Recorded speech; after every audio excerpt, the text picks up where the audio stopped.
Vamos então dar uma olhada aqui resumidamente. Na terceira sessão do livro de Eclesiastes, a gente vê o pregador, ou Salomão, enxergando a vida, por uma perspectiva humana e por uma perspectiva divina. Na perspectiva humana, ele enxerga os eventos terrenos pelas seguintes categorias, que há um tempo próprio para todos os eventos da vida: nascer e morrer, plantar e colher, matar e curar, derrubar e edificar, chorar e rir, prantear e dançar, espalhar e ajuntar, abraçar e se afastar, buscar e perder, guardar e jogar fora, rasgar e costurar, calar e falar, amar e odiar, guerrear e fazer paz. E aí ele conclui que Deus e somente Deus pode separar o tempo da eternidade, e a recomendação que ele faz é que nós desfrutemos das nossas conquistas, que é para a gente desfrutar tanto do nosso trabalho quanto dos frutos do nosso trabalho. Então, nessa perspectiva da nossa realidade, a recomendação que se faz é que a gente tenha consciência, de que nem todo dia vai ser dia de festa, mas também nem todo dia vai ser dia de choro, A gente tem aquela consciência de que a vida tem os altos e baixos, e assim, quem não pretende morrer tem que aprender a lidar com isso, Então, faz parte da vida, os altos e baixos, não tem para onde correr. É bom até a gente lembrar, que quando uma pessoa tá viva, a gente tem aquele sinal, subindo e descendo no monitor. Quando fica estável, é porque já era, Então, os altos e baixos fazem parte da nossa vida. E que Deus é aquele que, olha, isso aqui é eterno, isso aqui é temporal. Na nossa cabeça, a gente tem a tendência, de que as coisas sejam eternas. Por exemplo, você está numa festa, é um momento de alegria. Eu lembro que um dia, eu voltando de um casamento que eu tinha celebrado, e aí eu estava vendo aquela família tão feliz, tão alegre, todo mundo rindo, brincando, fazendo hora, aquela coisa todinha. E aí eu estava lembrando que coisa de 1 ano e meio ou 2 anos atrás, estava todo mundo chorando, porque a matriarca da família tinha falecido. E aí eu estava observando assim, o quanto a vida da gente, ela é assim, é dinâmica. E claro que obviamente eu não ia chegar para aquela família e falar assim: gente, eu estou achando estranho, vocês hoje estão tão felizes aquele dia, Claro que eu não ia fazer isso, mas assim,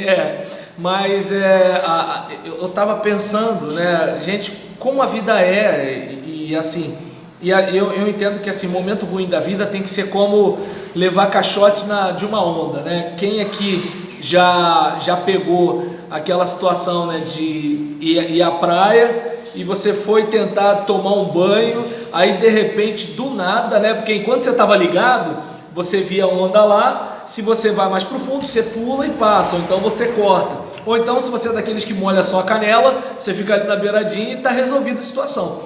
Mas agora, tem aquele momento que você se distraiu, e aí quando você se distraiu, daqui a pouco vem aquele negócio daquele tamanho assim, e aí você pensa assim: perdi, E aí o que você faz é assim: segura na mão de Deus e vai. Então eu entendo que momentos difíceis da vida, eles são assim, Aquele caso assim, você não sabe como vai acabar, você não faz ideia de como você vai se sair daquela situação, mas assim como as coisas boas da vida, elas não duram para sempre, as coisas ruins também não duram, e uma hora essa prova vai passar e a gente vai cantar o hino da vitória do outro lado.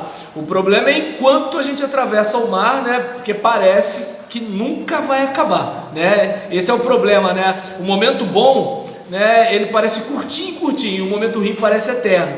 Na verdade, não é o momento em si, é a gente, porque a gente está querendo sair, então demora, É como, por exemplo, no período escolar, só 4 horas, meu Deus do céu, mas parecia uma eternidade, E é interessante, que assim, você já chega com aquela vontade de sair, dependendo da disciplina, dependendo da professora, dependendo se alguém te dá cascudo na escola. Então, a tendência sua é o quê? Ah, meu Deus, não acaba isso. Se bobear, deve ter criança feliz com a pandemia, Então, nessa situação, parece uma eternidade, e o final de semana que você tem sexta à noite, sábado de manhã, sábado de noite, domingo de manhã, domingo de noite, parece que é um piscar de olhos. Por quê? Não é o tempo em si, é a gente.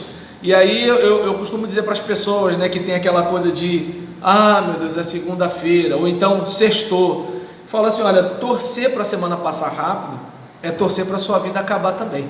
Então eu entendo que assim, acho que é melhor a gente aprender a ser feliz de segunda a sexta do que pedir a Deus para a semana passar depressa. Pensamento meu, posso estar errado, né? Então, e aí a recomendação é o quê? Desfrute, né? A vida tem tanta coisa boa, né? A gente percebe, né? Por exemplo, o casamento ele tem muito problema, mas ele tem muita coisa boa. As crianças, né? Elas fazem muita arte, mas também elas trazem tanta alegria. Os nossos idosos, às vezes em casa, né, quem já cuidou de pai ou já cuidou de mãe, né, às vezes é ranzinza, reclama, fala isso, faz aquilo outro, tudo tal, mas é tão legal assim tê-los por perto, né, e aí eles vão, às vezes contam a mesma história, eu já te contei, meu neto, e aí tudo de novo, e assim, e que a gente às vezes reclama, né, fulano é ranzinza, Beltrano é chato, mas já viu naquele dia do sepultamento, né, aquela vontade que a gente tinha de tê-los de novo ali, né? Então, assim, da gente desfrutar mais, né, curtir mais as coisas que a vida oferece. E na perspectiva de Deus, né, assim, Deus ele supervisiona tudo que já aconteceu, né? Tudo que está acontecendo, ele está vendo. E que ele prova as pessoas para que elas vejam que elas não são melhores do que os animais, né? Então é aquela questão de que assim, nós temos consciência, mas isso não quer dizer que nós não passemos por problemas parecidos, que não tenhamos situações similares nas questões instintivas, fisiológicas, né? Nas necessidades básicas de existência. E inclusive na própria morte, né? Aquela ideia, não no aspecto de eternidade, mas nesse intervalo aqui, né? Nascimento, crescimento, reprodução, envelhecimento e morte, a gente está praticamente na mesma situação, apesar da gente ser imagem e semelhança de Deus, o que deveria nos trazer, né, uma certa dose de humildade. E aquela questão também, né, de que assim, ele vai trazer juízo, ou seja, nós vamos prestar contas. É claro que assim, nós cremos na graça de Deus, nós sabemos que Deus não vai nos tratar na medida que nós merecemos, aleluia por isso, mas ainda assim a fatura chega, né? Hoje, por mais que nós discordemos, estamos colhendo os frutos de algumas coisas que fizemos. A alimentação que nós tivemos, né? As coisas que nós falamos, as pessoas com quem andamos, as pessoas com quem namoramos, as pessoas que namoramos, as pessoas com quem nos casamos, o modo que a gente criou os filhos, o modo que a gente tratou os pais. É claro que a gente às vezes não reconhece isso, mas nós na maioria das vezes estamos colhendo, né? Então coisas que hoje acontecem na vida do brasileiro não é só por causa da pandemia, tem a ver com as consequências dos seus atos, a situação financeira, a nossa situação enquanto igreja, a situação de membresia, tudo é uma série de eventos, de coisas que a gente vai fazendo, a gente vai falando, a gente vai deixando de fazer, a gente vai deixando de falar, e o que acontece? Isso acaba vindo depois em forma de assim, olha, isso aí é a conta. Mas não é justo porque eu não merecia. Só que assim, muitas vezes a gente merece sim. É que a gente não admite. O que a gente não merece, com certeza, é a salvação pela graça. Mas tem coisa que a gente merece, né? Às vezes, aquela pessoa que trata mal a gente por causa de algumas coisas que a gente faz. E que se a gente mudar de alguma forma, algumas coisas podem ser diferentes, né? Às vezes, um elogio bobo naquele arroz ali que a esposa fez pode fazer diferença. Às vezes, de repente, né, um reconhecimento, né, pelo trabalho do marido, né, pode trazer a diferença. Às vezes, um ponto a mais, né, que o filho tirou na prova, que é reconhecido, pode fazer diferença, né? Então, assim, tanta coisa às vezes a gente pode fazer e às vezes não faz, e tanta coisa que a gente deveria evitar e a gente não evita. E o que acontece? Uma hora, né, Deus vai chamar a gente para conversar, até porque a vida da gente não é da gente, a vida da gente pertence a Ele, então Ele tem todo o direito de chegar e chamar a gente, olha, você não está fazendo direito o que eu disse que era para fazer, você não está conduzindo direito a vida que eu dei para você. E é aquele caso, você pode ser meu servo, você pode ser meu filho, mas assim, se você plantar abóbora e eu te der a tangerina como fruto, eu não estou sendo justo com a outra pessoa que não é meu servo, mas está plantando tangerina. Então é uma situação, né, para a gente analisar, entendendo que assim, Deus, ele com certeza, ele vai pedir contas daquilo que a gente está fazendo. Então, no aspecto humano, vamos curtir a vida e vamos entender que assim, ela tem fase.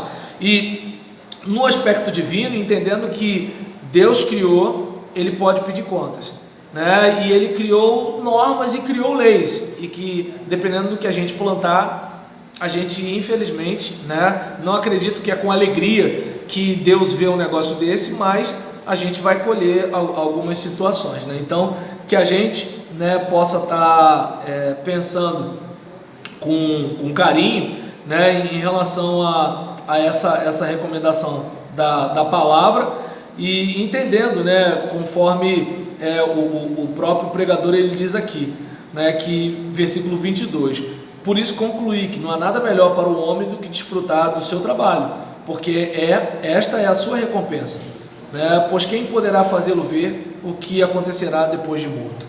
Então, Eclesiastes 3, né, pelo menos para mim, serve para a gente tratar a nossa existência com mais carinho.